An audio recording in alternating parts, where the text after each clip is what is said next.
伫台南举办的台湾国际蓝会展圆满结束。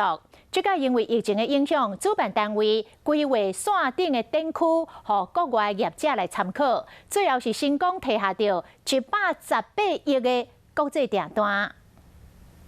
台湾国际蓝展即摆透过民间和政府的合作有好成绩，台南市政府嘛特别开即摆蓝展的成果发表会。场的票箱的收入也创新高，突破了1064万。好，然后这个一些周边的商品的这个贩售，也超过300万。但最重要的兰花的接单，这次未来估计在3到5年内突破118亿。 因为未来兰花生技园区会交予中央来管理，市长嘛期待透过中央的资源，会当帮助台湾的兰花产业更加进步和成功。跟我们市府一起跟我们那些还是保持一样的一个相关的合作机制。兰花展结束了后，市府嘛将这兰花刷到台南38个地点，让民众会当来看花。